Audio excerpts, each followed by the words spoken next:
حدیث پاک سن لیں. آج ہر انسان یہ فکر کرتا ہے, دنیا میں یہ سوچتا ہے بعد مرنے کے مجھے جنت ملے, مجھے جنت ملے, مجھے جنت ملے. آج اگر انسان نماز پڑھ رہا ہے تو کہیں نہ کہیں اس کو جنت کا لالچ ہے. قرآن پڑھ رہا ہے تو کہیں نہ کہیں اس کو جنت کا لالچ ہے. رمضان کے روزے رکھ رہا ہے تو کہیں نہ کہیں اس کو جنت کا لالچ ہے. لیکن میرے آقا کیا فرماتے ہیں, غور سے سنیں اور ادھر توجہ رکھیں. بس چند جملوں میں اپنی بات کو ختم کر رہا ہوں. مفتی صاحب قبلہ تشریف فرما ہے. آقا ارشاد فرماتے ہیں قیامت کا دن ہوگا, نفسی نفسی کا عالم ہوگا. قیامت کے دن جنت 5 لوگوں کو تلاش کرے گی. بول دو سبحان اللہ, ذرا جلا کے بولے یا رسول اللہ. خود جنت قیامت کے دن 5 لوگوں کو تلاش کرے گی. اور وہ 5 لوگ کون کون ہیں؟ مکمل حدیث چند منٹ کے اندر کر رہا ہوں. وہ 5 خوش نصیب انسان کون ہیں؟ کوشش کریں ہم بھی ان 5 میں شامل ہو جائیں, ان 5 میں شامل ہونے لگے. اللہ تاریخ بتاتی ہے. آقا فرماتے ہیں پہلا وہ شخص ہے جو دنیا میں قرآن سے محبت کرتا ہے, جو دنیا میں قرآن کی تلاوت کرتا ہے, جو دنیا میں قرآن کو سینے سے لگاتا ہے. جن کے چہروں میں ہم بیٹھے ہیں, خدا کی قسم میں نے بے شمار مرتبہ ان کو قرآن کی تلاوت کرتے ہوئے دیکھا. وہ روزانہ قرآن پڑھتے تھے. خدا کی قسم مسلمانوں, اللہ رب العزت نے چاہا تو قرآن مقدس کے صدقے اللہ نے ان کی مغفرت فرما دی ہوگی. اور جس طریقے سے وہ دنیا میں قرآن پڑھتے تھے, آج اپنی قبر میں بھی قرآن پڑھتے ہوئے.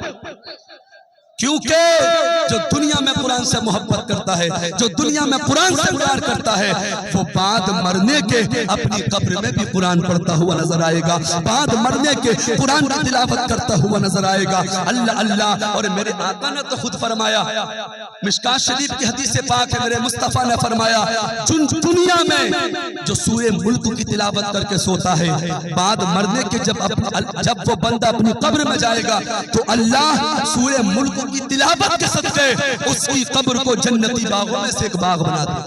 آج لوگ موت سے ڈرتے ہیں, موت سے ڈرتے ہیں. موت سے مت ڈرو. اللہ کے نبی نے فرمایا موت مومن کے لیے تحفہ ہے. ارے دنیا میں جس نبی پر ہم درود پڑھتے ہیں, جس نبی پر ہم کھڑے ہو کر سلام پڑھتے ہیں, بعد مرنے کے نبی کے عاشق کو خدا کی قسم قبر میں اسی نبی کا دیدار کرنا. اور آقا قبر میں تشریف لائیں گے, ہم سنیوں کا بیڑا پار ہو جائے گا. بات طویل ہو رہی ہے. مصطفیٰ فرماتے ہیں دنیا میں جو قرآن سے محبت کرے گا, قرآن سے پیار کرے گا, کل قیامت کے دن جنت اس کو تلاش کرے گی. گھنٹوں اس کی وضاحت ہو سکتی ہے, کئی راتیں اس پر وضاحت ہو سکتی ہے, لیکن وقت نہیں ہے. آگے کو پڑھتا ہوں, بات کو ختم کرتا ہوں. دوسرا وہ کون شخص ہے جس کو قیامت میں جنت تلاش کرے گی؟ مصطفیٰ فرماتے ہیں دنیا میں جو بھوکوں کو کھانا کھلاتا ہوگا.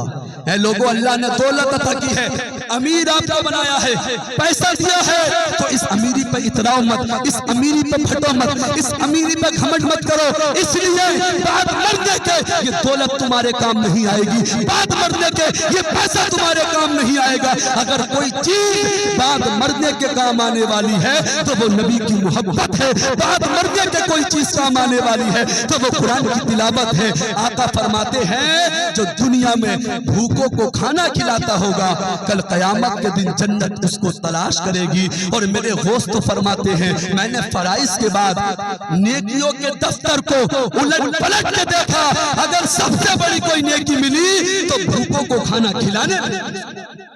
ایک دن مہینے میں مقرر کر لیں اور اس کو نسبت غوث پاک کی 11ویں سے کر دے, اور غوث پاک کی محبت میں ہر مہینے مدرسے کے بچوں کو, مدرسے کی بچیوں کو, بھوکوں کو, غریبوں کو خدا کی قسم ایک مرتبہ مہینے میں کھانا کھلا کے دیکھو, اللہ کی رحمتیں اتنی برسیں گی کہ تم سے سوال.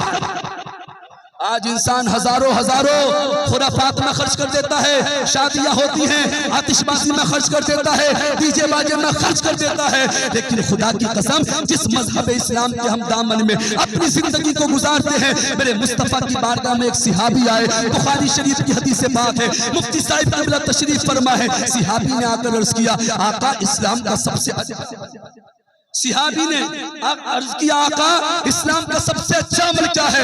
تو میرے نبی نے ارشاد فرمایا تو بھوکوں کو کھانا کھلا, لوگوں کو سلام کر, الا من عرفت ومن لم تعرف. نبی فرماتے ہیں تو اسے بھی سلام کر جسے جانتا ہو, اور اسے بھی سلام کر جسے نہیں جانتا ہو. جس اسلام کے ہم مانگنے والے ہیں، اسی اسلام کا سب سے اچھا عمل بھوکوں کو کھانا کھلانا ہے، لوگوں کو کھانا کھلانا ہے۔ بھوکوں کو کھانا کھلاؤ، قیامت کے دن جنت تلاش کرے گی۔ تیسرا وہ شخص کون ہے؟ اجازت ہو تو حدیث مکمل کر لو تو بول دے یا رسول اللہ، ہاتھ اٹھا کے بول دے یا حسین۔ مصطفیٰ فرماتے پہلا وہ جو دنیا میں قرآن سے محبت کرتا ہے، دوسرا وہ جو دنیا میں بھوکوں کو کھانا کھلاتا ہے، تیسرا وہ مصطفیٰ فرماتے ہیں جو ننگوں کو کپڑا پہناتا ہے، یتیموں کی مدد کرتا ہے، مسکینوں کی مدد کرتا ہے۔ آج جب آپ شاپنگ کرنے کے لیے جاتے ہیں، 10,000 کی شاپنگ نہ کرو، 9,000 کی شاپنگ کرو، 1,000 غریبوں کے لیے بچا لو، 1,000 مسکینوں کے لیے بچا لو، 1,000 یتیموں کے لیے بچا لو۔ اتنا بھی نہیں کر سکتے تو وہ 1,000 2,000 اپنے بوڑھے ماں باپ کے لیے بچا لو، اپنے بوڑھے ماں باپ پر خرچ کر دو۔ خدا کی قسم اللہ کی رحمت مچلے گی اور تمہارا دنیا اور آخرت میں بیڑا پار ہو جائے گا۔ جو ننگوں کو کپڑے پہناتا ہے دنیا میں، بھوکوں کو کھانا کھلاتا ہے، ننگوں کی یتیموں کی مدد کرتا ہے، کل قیامت کے دن جنت اس کو تلاش کرے گی۔ جلدی سے سن لیں، مفتی صاحب بیٹھے، بے ادبی ہے، حضرت کی جو شفقتیں ہیں الحمدللہ محبتیں ہیں، حضرت نے اجازت دی، میں اس میں کچھ بولنے کی کوشش کر رہا ہوں۔ دو باتیں اور ہیں۔ چوتھا کون شخص ہے جس کو قیامت میں جنت تلاش کرے؟ بڑی پیاری حدیث ہے آقا کی۔ چوتھا کون ہے؟ میرے مصطفیٰ فرماتے ہیں چوتھا وہ ہے جو دنیا میں اپنی زبان کی حفاظت کرتا ہو۔ آج لوگ جس کے دل میں جو آتا ہے زبان سے بکتا ہے، ارے جو زبان ملی ہے نبی کے صدقے میں ملی ہے، نبی کے صدقے میں زبان ملی ہے، اس زبان سے گالی نہ دو، کسی کی چغلی نہ کرو، کسی کی غیبت نہ کرو۔ اللہ قرآن میں فرماتا ہے جو لوگ چغلی کرتے ہیں، غیبت کرتے ہیں، میرا رب فرماتا ہے وَيْلٌ لِكُلِّ هُمَزَةٍ لُمَزَةٍ، رب فرماتا ہے خرابی ہے اس انسان کے لیے جو اپنے بھائی کی پیٹھ پیچھے برائیاں کرتا ہے۔ آج بیٹھکوں پر چغلیاں ہو رہی ہیں، فلاں امام نے یہ کر دیا، فلاں مولانا نے یہ کر دیا، فلاں کے بیٹے نے یہ کر دیا، فلاں کی بیٹی نے یہ کر دیا۔ ارے جو کر رہا ہے اس کو کرنے دو، ان کی چغلی کر کے، غیبت کر کے تم اپنی جانوں پہ ظلم نہ کرو۔ میرے مصطفیٰ تو فرماتے ہیں من کان ذا وجہین فی الدنیا کان لہ یوم القیامہ لسان من نار۔ مشکاۃ شریف کی حدیث پاک ہے، صفحہ نمبر 413 پہ موجود ہے۔ اللہ کے نبی فرماتے ہیں دنیا میں جو دو منہ والا ہوگا قیامت کے دن اس کی زبان میں جہنم کی آگ کو بھرا جائے گا۔ آقا فرماتے ہیں دو منہ سے مراد دنیا میں جو چغلی کرتا ہوگا، غیبت کرتا ہوگا، ایسے انسان کی زبان میں قیامت کے دن جہنم کی آگ کو بھرا جائے گا۔ اے لوگوں، ہم سے دنیا بھی آگ برداشت نہیں ہوتی، ہم جہنم کی آگ کیسے برداشت کر سکتے ہیں؟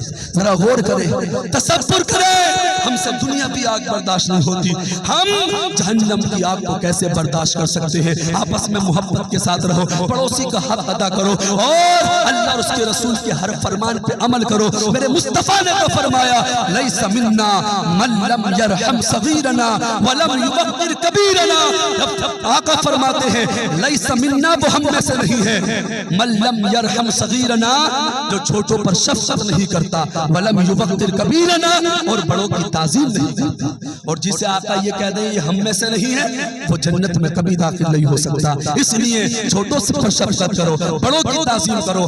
آخری کون شخص ہے جسے قیامت میں جنت تلاش کرے گی؟ بڑا پیارا عمل ہے، مفت کا عمل ہے، آپ گھر بیٹھے اس عمل کو کر سکتے ہیں، چلتے پھرتے اس عمل کو کر سکتے ہیں۔ میرے مصطفیٰ نے فرمایا 5 وہ ہے جس کو قیامت میں جنت تلاش کرے گی۔ نبی فرماتے ہیں جو کثرت سے مجھ پر دنیا میں درود پاک پڑھتا ہوگا۔ اے لوگوں، اٹھتے بیٹھتے، چلتے پھرتے، کھاتے پیتے، سوتے جاگتے سرکار پر درود پاک پڑھا کرو، سرکار پر درود پاک پڑھا کرو۔ آج ہم بھی نبی کے غلام ہیں، نعرے لگاتے ہیں حسین کا دامن نہیں چھوڑیں گے، نبی کا دامن نہیں چھوڑیں گے۔ اے لوگوں، ایک نبی کا اسی طریقے سے عاشق تھا، لیکن وہ ہماری طرح جھوٹا نہیں تھا، اس کے دعوے جھوٹے نہیں تھے، اس کے دعوے پکے تھے، اس کے نعرے پکے تھے۔ جب بھی اس کو وقت ملتا تو سرکار پر درود پڑھتا، اٹھتا پھرتا سرکار پر درود پڑھتا، جب اپنے بستر پہ ہوتا تب بھی سرکار پر درود پڑھتا۔ 1-2 منٹ کی بات جلدی سے سن لیں تاکہ ہم عمل کر لیں۔ جن کی لیے ایصال ثواب کے لیے بیٹھے ہیں، اللہ اس محفل کے صدقے اگر کسی ایک نے بھی عمل عمل کر لیا اللہ ان کی بھی مغفرت فرما دے گا، ہم سب کی بھی مغفرت فرما دے گا۔ امام رازی نے اپنی کتاب کے اندر لکھا ہے وہ شخص ہر وقت سرکار پہ درود پڑھتا تھا۔ مختصر سوٹ کر دو جلدی سے، تاریخ بتاتی ہے ایک مرتبہ وہ اپنے بستر میں تھا، اس کی عادت تھی جب بھی اس کو وقت ملتا سرکار پہ درود پاک پڑھتا تھا۔ سرکار پہ درود پاک پڑھتے پڑھتے ایک مرتبہ وہ سو گیا۔ وہ کہتا ہے جب میں سویا میری آنکھ لگی تو خواب میں مدینے والے آقا تشریف لے آئے۔ بول دیں جلا کے بول دے یا رسول اللہ۔ وہ کہتا ہے خواب میں مدینے والے آقا تشریف لے آئے۔ وہ کہتا ہے جب خواب میں آقا تشریف لے آئے آقا نے میرے دونوں بازوؤں کو پکڑا اور مجھے آغوش محبت میں لیا، اور آغوش محبت میں لینے کے بعد مجھ سے کہا اے میرے غلام میں تیرے ان ہونٹوں کو چومنا چاہتا ہوں جن ہونٹوں سے تو مجھ پہ درود پاک پڑھتا ہے۔ نبی کا غلام کہتا ہے جب سرکار نے مجھ سے اتنا کہا تو مجھے میرے گناہ یاد آ گئے۔ میں نے دل میں سوچا کہاں مجھ گناہگار کی ہونٹ، کہاں سرکار کے نوری ہونٹ جن کے بارے میں بریلی کے امام نے فرمایا پتلی پتلی گلے قدس کی پتیاں ان لبوں کی نزاکت پہ لاکھوں سلام۔ نبی کا عاشق کہتا ہے سرکار کے نوری ہونٹ اور سرکار کے نوری ہونٹ میرے ہونٹوں سے ملنے والے تھے، مس ہونے والے تھے، ٹچ ہونے والے تھے، ان قریب کے مل ہی جاتے۔ اس سے پہلے وہ کہتا ہے میں نے اپنا چہرہ گھما لیا۔ کہتا ہے جب چہرہ گھمایا تو سرکار کے نوری ہونٹ میرے گال سے ٹچ ہو گئے، میرے رخسار سے ٹچ ہو گئے۔ وہ کہتا ہے جب ٹچ ہوئے مجھے سکون ملا، اور جب سکون ملا میری آنکھ کھل گئی۔ کہتا ہے جب آنکھ کھلی تو میری جھوپڑی سے خوشبوئیں نکل رہی تھی۔ وہ کہتا ہے میں اسی عالم میں خوش ہو رہا تھا، اتنے میں فجر کی اذان ہو گئی۔ میں نے ٹوٹی ہوئی چٹائی کو چھوڑا، اے لوگوں امیر نہیں تھا، پیٹ سے پتھر باندھ کے زندگی گزارنے والا تھا۔ اللہ اللہ وہ کہتا ہے میں مسجد کی طرف گیا تو لوگوں نے مجھے چاروں طرف سے گھیر دیا، لوگ ٹک ٹکی باندھ کے مجھے دیکھنے لگے۔ میں نے کہا اے لوگوں میں کوئی نیا نمازی نہیں، میں تو روزانہ مسجد میں جاتا ہوں، فجر میں بھی جاتا ہوں، ظہر میں بھی جاتا ہوں، عصر و مغرب میں بھی جاتا ہوں، عشاء میں بھی جاتا ہوں، آج مجھے کیوں دیکھ رہے ہو ٹک ٹکی باندھ کر؟ تو لوگوں نے کہا اے پھٹا پرانا پہننے والے، پیٹ سے پتھر باندھ کے زندگی گزارنے والے، ذرا یہ تو بتا تیرے پاس اتنا قیمتی عطر کہاں سے آیا جو اتنی پیاری خوشبو آ رہی ہے؟ نبی کا دیوانہ تڑپا، تڑپ کے بولا اے لوگوں یہ خوشبو کسی عطر کی نہیں ہے، نبی کے پسینے کی خوشبو ہے۔ لوگوں نے تڑپ کے کہا اس دور میں تجھے سرکار کا پسینہ کہاں سے ملا، تیرے پاس سرکار کا پسینہ کہاں سے آیا؟ تو تڑپ کے نبی کا عاشق بولا رات میرے خواب میں مدینے والے آقا تشریف لائے تھے۔ کہا تو کرتا کیا ہے؟ کہا میرا یہ عمل ہے جب بھی مجھے وقت ملتا ہے میں سرکار پر درود پاک پڑھتا ہوں۔ تبھی تو کسی نے کہا ہے پوچھے جو کوئی مجھ سے تجھے کیا پسند ہے، کہہ دوں گا صاف صاف مدینہ پسند ہے۔ دنیا کا کوئی پھول اسے کیا لبھائے گا جس کو میرے نبی کا پسینہ پسند ہے۔ اسلام زندہ باد، وما علینا الا البلاغ۔ السلام علیکم۔